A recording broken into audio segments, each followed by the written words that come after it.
Welcome to the channel, and in this video I'll be going over my DC animated movie universe collection. It was a series of straight-to-DVD films set in their own universe and ran from 2013 to 2022. There were 17 releases in that time, so let's get into the video. The first movie to kick off this universe was Flashpoint Paradox, an adaptation of the Flashpoint comic by Geoff Johns and Andy Kubert. A story where the Flash goes back in time to save his mother, but in doing so alters the entire universe.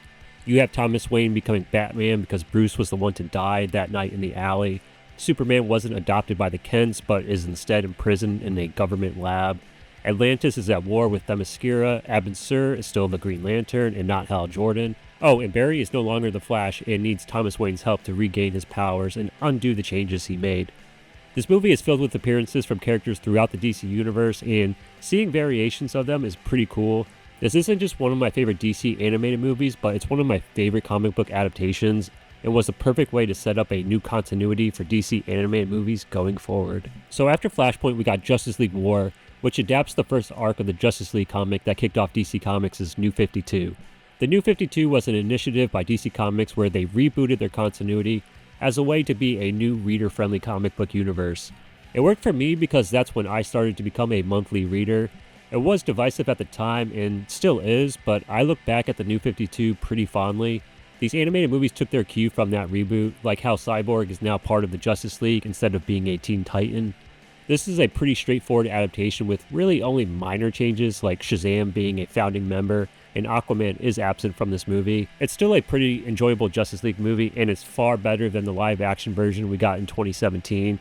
I also like the animation style they went with for these movies.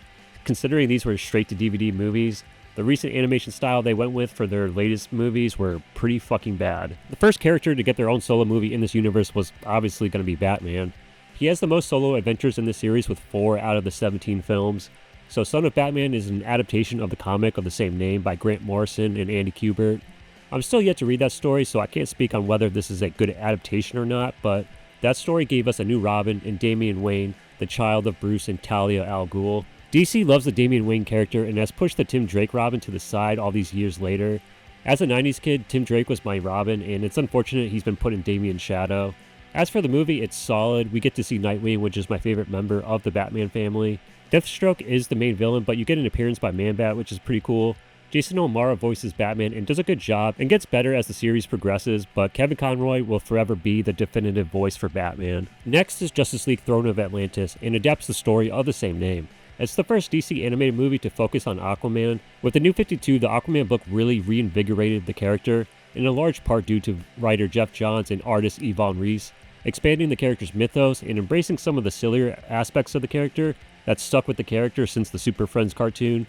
I highly recommend anyone checking out that series, and the Aquaman movies took a lot of inspiration from that run too. This is a pretty fun film, and I like Matt Lanter as Aquaman. Most people know him for voicing Anakin Skywalker in the Clone Wars. There's also another Star Wars connection with Sam Witwer, who voices Ocean Master. He's also the actor who played Starkiller in the Force Unleashed games. Most of the Justice League has new voice actors. Jerry O'Connell took over Superman, Rosario Dawson took over Wonder Woman, and this series gets extra kudos for having Nathan Fillion take over the role as Green Lantern. Next is Batman vs. Robin, and the first movie to not adapt a specific comic, but it was the first to feature the Court of Owls that made their debut a few years earlier in Scott Snyder and Greg Capullo's acclaimed Batman run. The Court of Owls have since appeared on the TV show Gotham, the video game Gotham Knights, and that horrible short-lived CW show Gotham Knights. In this movie, the court is trying to recruit Damian to become a Talon. Nightwing also appears in this movie, and he'll get his time to shine a bit more in the next Batman movie. Also, Weird Al voices the Dollmaker. His character is only in the beginning, but I'm a fan of Weird Al, and his movie UHF has become a go-to comedy for me over these past couple years. I bought this Blu-ray at Best Buy, and it came with this figure, and it also included a digital copy of Under the Red Hood, which is another top-tier animated superhero movie. Next is Batman Bad Blood, and it partially adapts Grant Morrison's Batman run, where Batman dies and Nightwing takes on the Batman mantle. Nightwing has a much more prominent role in this movie, which is probably why I like this movie so much, but it also features the debuts of Batwoman and Batwing. So the Bat family takes center stage in this movie, and I hope we see these characters in James Gunn's new DCU someday. Anyway, Nightwing's time as Batman is short-lived, and Batman returns just in time for the third act. This might be my favorite of the solo Batman movies in the series. I also bought this Blu-ray at Best Buy since it came with a Nightwing figure. I miss these types of exclusives and they became my go-to to hunt down whenever one of these movies were released. It also came with a hardcover of Battle for the Cowl by Tony S. Daniel. He was one of DC's top artists and worked on a lot of their top titles. He also wrote this series and he's currently drawing the main Batman book with writer Chip Zdarsky. He's also working on a series with the aforementioned Scott Snyder called Nocterra at Image Comics. Next is Justice League vs. Teen Titans, and it's the debut of the Teen Titans in this universe, and it features the classic lineup of Robin, Starfire, Raven, Beast Boy, and Cyborg.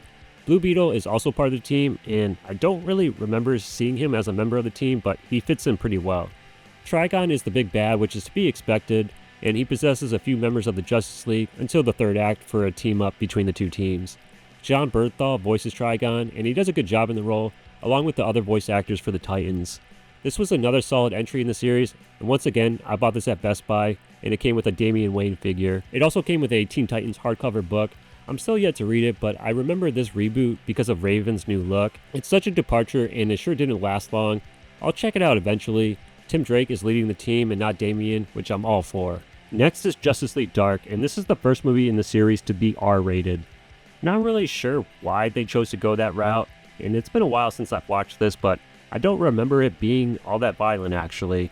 Anyway, this team debuted in the New 52, and this movie pretty much has the same team that was featured in the comic, created by Peter Milligan and Mikel Hanin. If you put Constantine in any comic, I'm already interested. Matt Ryan, who played the character in the short-lived TV series, reprises the role for this movie, which is pretty cool. He'd continue to voice the character in the subsequent films. They included Batman in this version of the team, probably to help boost sales, but he's a good character to have since he's the only one without mystical powers, well, or powers at all. Once again, I bought this at Best Buy since it came with a little figure of Constantine. It looks like he was meant to hold a cigarette, which would have been a nice touch since he's known to be a chain smoker. This edition also came with a hardcover collection of the first 6 issues of the comic book. A few months after Justice League Dark, we got an adaptation of Marv Wolfman and George Perez's Teen Titans The Judas Contract. I'm still yet to read that story, so I can't speak to how good of an adaptation this is, but I like this movie, and I did not see that twist coming.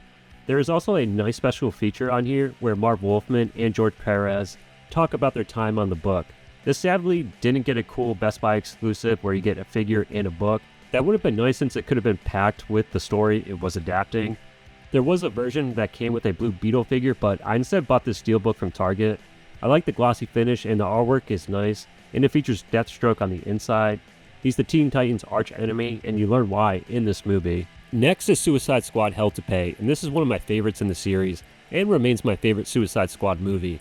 I need to rewatch James Gunn's movie since I haven't seen it since theaters, and it's all because my date kept talking throughout the movie. Safe to say our relationship did not last very long after that, so maybe someday that'll overtake this film as my favorite Suicide Squad movie, but it definitely surpasses the low bar set by David Ayer's Suicide Squad film from 2016. This movie was also R-rated, and it makes sense for this movie. The team features mainstays like Harley Quinn, Deadshot, and Captain Boomerang. Captain Boomerang is probably my favorite member of the team. Christian Slater voices Deadshot, and I much prefer this take on the character than Will Smith's. I bought this at Best Buy because it came with a hardcover book, but it has its own original story as opposed to the other editions that reprinted classic stories. Next is Death of Superman, and this was the second animated adaptation of that famous comic book, but this is a 2-parter, whereas the previous adaptation was a much more abridged version. Jerry O'Connell returned to voice Superman, and I think he's a good fit for the character. But what surprised me about this movie was how much I liked Rainn Wilson as Lex Luthor. Not once was I taken out of the movie because I thought I was hearing Dwight Schrute from The Office. This movie also features a nice fight between the Justice League and Doomsday. I'm also yet to read the Death of Superman story, but this story has been adapted in some sort of fashion over the years besides this, and the previous adaptation from 2007. Batman v Superman incorporated the story into that film, and most recently, I think the show Superman and Lois adapted that story as well. I've read a few Superman stories, and I'll end up reading some more just in time for James Gunn's movie next year. I bought this edition at Best Buy because it came with a battle-damaged Superman, a pretty cool figure, and it wasn't long after this they would stop including figures with their releases. Next up is Constantine's City of Demons, and I believe this was a mini-series that you could watch on the CW streaming app, and then was compiled into a feature film. Matt Ryan once again voiced the character, and the movie was written by famed comic book writer J.M. DeMatteis, who wrote the movie to be more in tone with the Vertigo comics where the character really developed its fan base, and in doing so gave this movie an R rating. I love this character, and I'm always up for more iterations of the character in other types of medium, but who knows what the future holds for the character now that James Gunn is running things. This is another good movie set in this universe, but there wasn't any cool additions released for it, which is such a shame. Next, we got the second part of the Death of Superman story with Reign of the Supermen.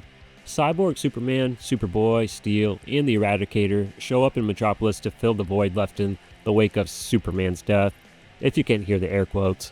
This adaptation definitely benefited from being a two-parter, plus it was nice to get a couple of solo Superman movies in this universe, and this would be the last Superman movie in this universe.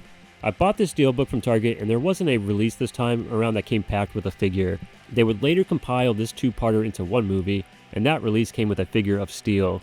This is a trend that Warner Brothers likes to do, where they release the movies separately and then put out a release that seamlessly ties them together into one movie. Prior to this, they did the same thing for the two-part adaptation of Dark Knight Returns, and would later go on to do the same thing for their two-part adaptation of Batman: The Long Halloween. Next is Batman Hush, and this would be the last solo Batman movie in this universe. It's an adaptation of the comic by Jeff Loeb and Jim Lee, and it's a comic that I actually have read. This movie sticks kinda close to the comic, except for the ending. While I was disappointed with the reveal of who Hush is in this movie, at least it was a surprise, so there's that. It's still worth checking out, but the comic is a classic and definitely worth your time. And I believe it was artist Jim Lee's debut at DC Comics. He's now the head publisher and chief creative officer at DC. I bought this steelbook at Target while I was on a road trip, and they changed it to a matte finish as opposed to the glossy steelbooks that were previously released. The artwork was also done by Jim Lee, which is awesome, and I wish more comic book artists were commissioned to do the artwork for these comic book movies. Next is the one and only solo Wonder Woman movie in this universe. Rosario Dawson came back to voice the character, and it's not as good as the first live-action Wonder Woman movie, but it's for sure better than Wonder Woman 84. They do cram a lot into this movie, which was detrimental to the film, but it does give a good sample size of all the various characters from her corner of the DC universe. I mean, you got Steve Trevor, Hippolyta, Cheetah, Giganta, Dr. Poison, and many more appear in this movie. So if you're a fan of Wonder Woman, at least you get to see lots of characters you know from the comic books.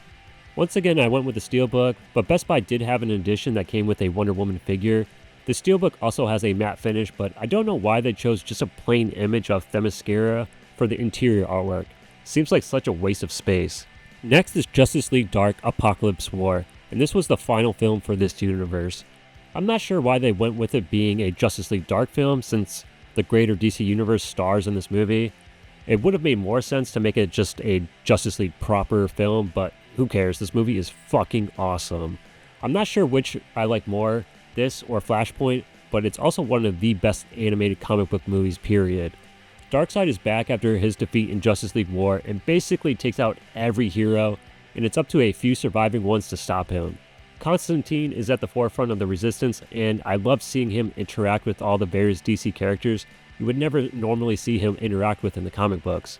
This movie even has a bit of a downer ending, and unfortunately led to the creation of a new animated universe dubbed the Tomorrowverse, which pales in comparison to this universe, and thankfully wrapped up this year. And as of what's to come for DC and their anime movies, it's kinda up in the air.